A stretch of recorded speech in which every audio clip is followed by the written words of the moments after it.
2045, pada saat 100 tahun Indonesia merdeka, kita akan berada di posisi yang mana?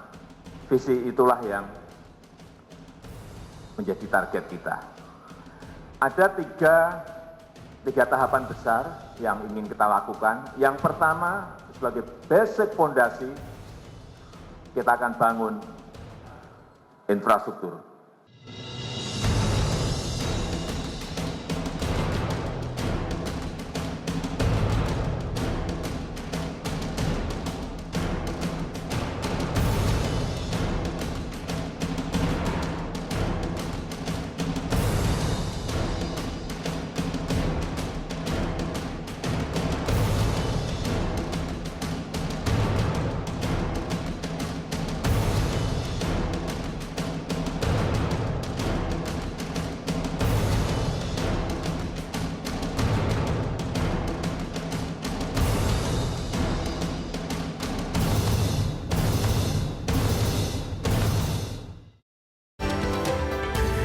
Ambisi pemerintahan Presiden Joko Widodo untuk mengejar ketertinggalan infrastruktur patut diapresiasi untuk sebuah target jangka panjang.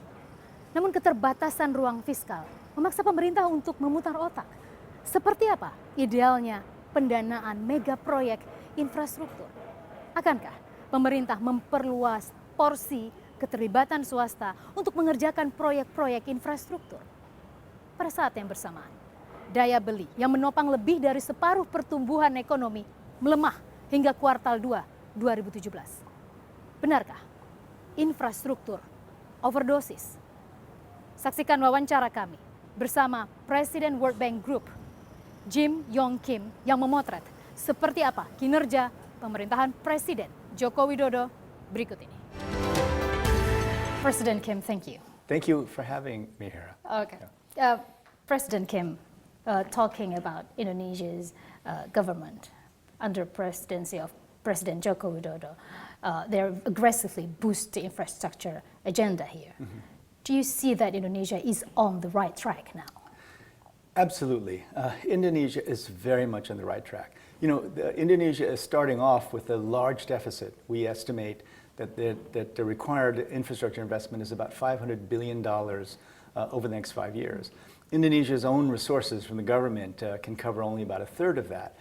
So I'm here to really talk about how we can reach that 500 billion with lots of, I think, very innovative approaches to crowding in the private sector to really make up for the other 2/3 of that 500 billion that we need to find.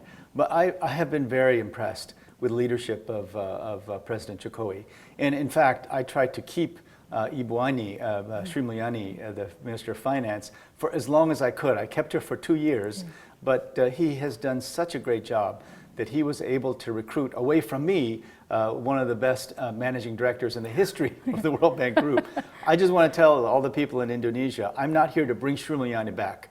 I'm here to help her do what she would like, but also to match the tremendous aspirations of President Jokowi and of all the Indonesian people. I think we can get there to 500 billion over the next 5 years, but there is some aggressive action that the government has to take. What should the government do to embrace the private sector, to involve the infrastructure agenda? Well, we were just in a session in which we talked about that. You know, the reform agenda is robust. The reform agenda, there are many legal structures that need to be changed, but also there's just a general attitude that has to be changed. You know, the state-owned enterprises in Indonesia are very important, and I think the state-owned enterprises also play a very important role. But what we're hearing from private investors is that it's impossible for us to get in and provide private financing because it's difficult to compete with the state-owned enterprises. You know, the state-owned enterprises should not be competing with the private sector.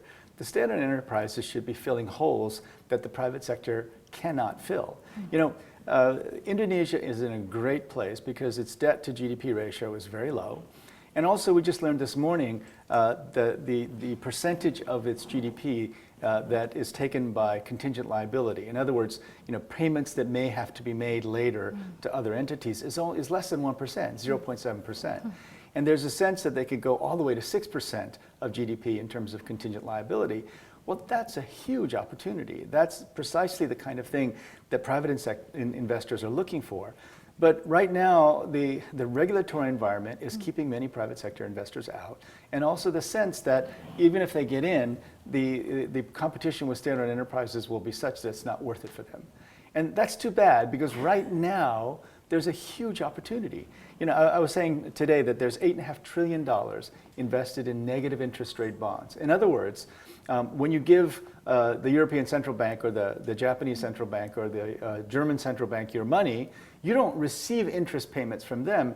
You pay them to hold your money. $8.5 trillion, another $24 trillion in very low yielding government bonds, another $8 trillion simply in cash. They take 1,000 euro bills and stick them in underneath their mattress. I mean, this is really happening. That money is looking for a greater return. And if Indonesia just moves a little bit more quickly in getting the reforms in place, then you can begin to mobilize some of that capital to invest in Indonesian infrastructure. And because debt to GDP is so low here, because the percentage of contingent liability is so low, Indonesia has a lot of room to move in attracting that capital. Now, the great news is Sri Mulyani knows all of this extremely well. I mean, you know, for Indonesian people, I want them to understand a little bit about what she did over the past 6 years that she was at the World Bank. She traveled all over the world to look at how developing countries have solved problems in the most creative ways. So just in her head, she has so many ideas about how Indonesia could solve its problems. The important thing now is to bring those ideas to the table and start bringing that infrastructure financing that we know we can attract to Indonesia. So the instrument that the government should do in the short term, for according to your opinion, what are the instruments? The things that beside the reform packages. Right, but Indonesia has to now move quickly on the reform package. Everyone is looking at how serious Indonesia is, and I think there's great trust and faith in President Jokowi to do what he says he's going to do. But now there's got to be movement. You know, I think the biggest problem that President Jokowi, Sri Mulyani, Minister of Finance Sri Mulyani face is that there are so many still vested interests. There are people who are dependent on the state-owned enterprises. There are people who are dependent on, for example, you know, various systems of corruption. And that's also the reputation Indonesia has, is that the state-owned enterprises are hard to deal with, and that there's corruption. Right? And so there has to be quick movement. I think all of the Indonesian people need to step up and say, okay, we want jobs, we want growth, you know, we want more opportunity. And the way to get there is to start taking on these vested interests. The people who, for them, you know, maintaining their privilege, maintaining their own income streams is more important than the future of Indonesia as a whole. You know, Indonesia as a whole has so much potential, right? But the things that are holding it back is this sense that the regulatory environment is just much too restrictive, much too difficult to deal with, and that you know, corruption is something that I know President Jokowi, especially and Minister of Finance Sri Mulyani, and the whole administration are really committed to fighting corruption. But it's very difficult here in Indonesia to do it. Sending some quick signals that we're going to make progress, and also that the people of Indonesia are behind it, that's very important. Okay, President Kim, but at the same time, the fiscal deficit is widening, and it's like a signal, something is that the government should do something. Do you think that the infrastructure agenda is overdosed?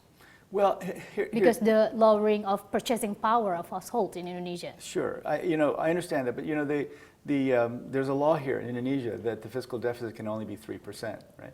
And given that the fiscal deficit can only be 3%, but that the debt to GDP ratio is so low compared to many other countries, only 28%, I actually think that Indonesia should be comfortable with going into a little greater fiscal debt. And look, I'm sitting from the outside, but from my perspective, Indonesia can afford to do it. I mean, the fact that they're keeping it at 3% is great, right?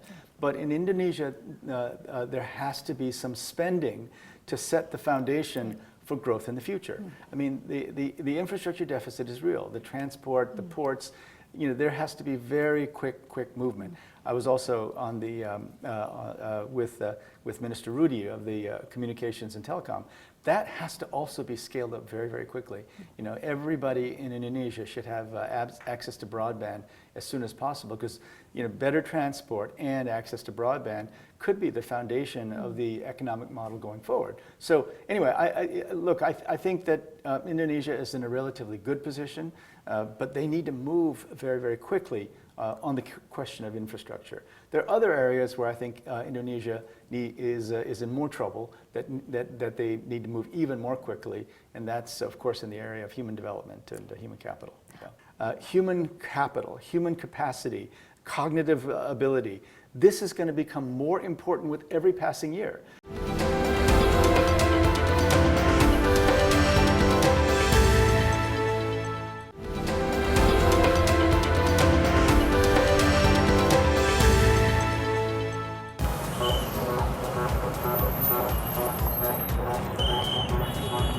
Bonus demografi adalah sebuah istilah periode di mana porsi penduduk Indonesia mayoritas 70% didominasi oleh masyarakat usia produktif ataupun usia sekitar 15 hingga 64 tahun. Sisanya 30% lagi adalah masyarakat dengan usia di bawah 15 tahun dan di atas 64 tahun. Pada tahun 2030 di mana proyeksi penduduk Indonesia akan membludak lebih dari 305 juta jiwa, ada sebuah window of opportunity di tahun 2020 hingga tahun 2030. Jendela peluang. Ini harusnya menjadi hal yang sangat strategis dan negara harus bisa memanfaatkan window of opportunity ini semaksimal mungkin, seoptimal mungkin sebagai sebuah modal untuk mendongkrak, untuk terus memecut pertumbuhan ekonomi nasional. Tahun 2020 hingga tahun 2030 akan menjadi fase paling krusial. Bonus demografi Indonesia ada di sana. Dan bila kita membandingkan bagaimana piramida penduduk Indonesia juga mengalami perubahan signifikan, Anda dapat lihat di sebelah saya.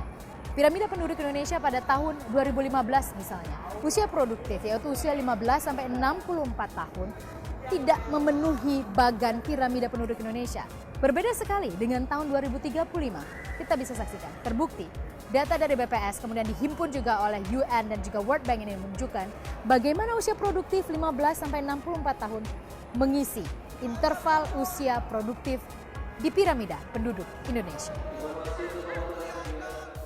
Namun berkah bonus demografi penduduk Indonesia harusnya tidak melulu soal terbesar dari segi jumlah ataupun kuantitas, tapi seberapa berkualitas penduduk Indonesia bisa mengisi sektor-sektor strategis dan berkontribusi bagi perekonomian nasional. Faktanya, data terakhir yang dirilis oleh Badan Pusat Statistik, tepatnya pada Februari 2017, Anda bisa saksikan di sebelah saya, menunjukkan bahwa penduduk bekerja di Indonesia masih didominasi oleh masyarakat yang menyelesaikan pendidikan mereka di level SLTP ataupun SMP. Jumlahnya juga paling besar, kita lihat 75 juta ataupun berkontribusi sekitar 60% dari masyarakat bekerja di Indonesia. Kita bandingkan data pada Februari 2016 misalnya, di sebelah saya Anda bisa saksikan, tidak terlalu banyak berubah. Sedikit mengalami penurunan tapi tidak terlalu signifikan. SLTP ataupun tamatan SLTP masih mendominasi pasar tenaga kerja Indonesia. Yang dikhawatirkan adalah sektor ini ataupun juga pasar tenaga kerja nantinya akan didominasi oleh masyarakat Indonesia yang bekerja di sektor-sektor informal. Buruh kasar, buruh panggul, asisten rumah tangga. Mereka tidak mengisi celah-celah strategis di pasar tenaga kerja Indonesia. Selanjutnya kita lihat bagaimana data dari BPS menunjukkan diikuti oleh masyarakat Indonesia yang menyelesaikan pendidikan mereka di level SMA ataupun sederajat. Jumlahnya sekitar 34 juta orang lebih atau sekitar 27%. Hampir mirip dengan Februari 2016. Lalu kita lihat bagaimana dengan yang level tinggi ataupun masyarakat bekerja yang menyelesaikan pendidikan mereka di level perguruan tinggi ke atas. Sangat sedikit jumlahnya, hanya 12% porsinya ataupun sekitar 15 juta orang saja. Momentum bonus demografi harusnya bisa dimanfaatkan oleh pemerintah, oleh negara, sehingga sumber daya manusia bisa menjadi modal, bukan justru menjadi beban. President came from infrastructure. Let's move to the human capital. Most of populous country in Southeast Asia, fourth populace in the world. What should Indonesia do to make it as a very good capital for a future? Well, I think that when I first came here to meet President Jokowi soon after he got elected, I was really startled to learn that 37% of children in Indonesia are stunted. I mean, this is a huge problem. Stunting is something that now we understand. Over the last really 15 years, we understand childhood stunting much better than we did before. Before we thought, well, the children are shorter. I mean, this is the definition of stunting is 2 standard deviations below height, for the height that they should be for their age. But now we know that what happens to those children is that they end up at the age of 2 with 40% less brain mass. So in other words, they haven't made the kind of neuronal connections that are critical for being able to learn and being able to thrive in the future. Now, 37%, I mean, almost 40% of your workforce, as they grow up and join the workforce, it'll be much more difficult for them to compete in the digital economy of the future. And so Indonesia really needs to move on this. Now, the good news is that I told President Jokowi this, I think, 2.5 years ago. He really bought into it, and Indonesia is moving quickly. And a major part of what I'm doing here is to put some ideas on the table. Now, we do have ideas. I mean, Indonesia is spending 20% of its budget on education, 5% of GDP on healthcare. So there are the resources here to do something really dramatic. But I think that now Indonesia has to look around the world and say, what's the evidence for the best way to make dramatic changes in this situation? I think the best way to do it is to bring a whole new cadre of health, education, social protection workers. You might call them something like human development workers, workers who are directly working with the population to make sure that their health outcomes are better, to make sure that their education outcomes are better, to make sure that elder and children, are cared for in the right way. As we look into the future, it's very clear that one, human capital, human capacity, cognitive ability, this is going to become more important with every passing year. So as the low-skilled jobs get eliminated by technology and artificial intelligence, some of the jobs that will be remaining are the ones that only human beings can do. And we believe that those jobs are things like community health workers, community education workers, workers who provide elder care in communities and provide child care in communities. I think it's time for us to professionalize those jobs. Don't leave it up to women mostly to do. Don't leave it for unpaid volunteers to do, but really professionalize those jobs. Because I think that the return on investment of investing in workers at the community level focused on health, education, social protection, the return on investment will be extremely high. If you reduce the level of stunting, if you improve health outcomes, if you tackle problems like tuberculosis, tuberculosis is a huge problem here in Indonesia. If you free up women from the elder care and child care responsibilities so they can enter the labor market, start their own businesses, all of these will have extremely positive impact for Indonesia. So one of the things I'm doing is I'm coming here and saying, you need to move quickly. I'm very glad to see that since my last visit, there's lots of movement on stunting. There's lots of movement in other areas. But we actually feel that there's an approach to improving human development outcomes, education, health, social protection. There's a way of improving those human development outcomes that will also be the source of lots of really new and good jobs for Indonesian people. If we can bring those elements together, then I think Indonesia can jump forward. But I'm telling you, 37% stunting now is something that we just have to address very, very quickly. We have to make sure that every child, no matter where they're born, no matter how poor they are, has a chance to do anything they want, to be Minister of Finance, to be President of Indonesia. Right now, we're not moving in that direction. That if Indonesia is aggressive in reforming its own internal structure, that capital, we think, will start to flow.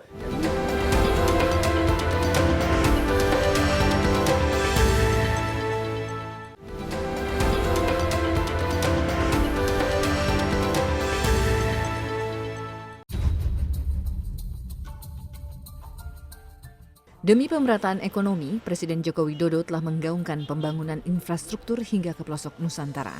Namun hal ini tidak semudah yang dibayangkan. Nyatanya berdasarkan data Bank Dunia, Indonesia masih menghadapi kekurangan pendanaan infrastruktur sekitar 60 miliar dolar Amerika atau sekitar 800,25 triliun rupiah setiap tahun. Sebagai lembaga keuangan internasional, Bank Dunia memiliki peran dalam pembangunan infrastruktur di tanah air. Pada 2009, pertama kali Bank Dunia memberi pinjaman sebesar 100 juta dolar Amerika atau sekitar 1,33 triliun rupiah ke PT Indonesia Infrastructure Finance atau IFF. Dana tersebut telah digunakan untuk 18 proyek di sektor transportasi, listrik, energi terbarukan, dan telekomunikasi. Tak berhenti di situ, bank yang berdiri sejak 1944 ini secara konsisten membantu pendanaan Indonesia. Pinjaman dari dua lembaga milik Bank Dunia, IBRD dan IDA sejak 2010 hingga 2017. Lembaga keuangan internasional yang bermarkas di Washington DC ini kini memiliki 13.011 bantuan di sektor keuangan, pendidikan, pertanian, dan industri yang tersebar di 173 negara. Melintasi 11 generasi, saat ini Bank Dunia dipimpin oleh pendiri organisasi kemanusiaan Partners in Health, Yong Kim. Pria asal Korea Selatan ini resmi bergabung di Bank Dunia pada Juli 2012 menggantikan Robert Zoellick. Pria berusia 57 tahun ini sebelumnya menjabat sebagai Presiden Dartmouth College. Di bawah kepemimpinannya, Kim yang merupakan seorang dokter dan antropolog fokus pada pengurangan angka kemiskinan dan peningkatan pendapatan nasional di negara-negara berkembang.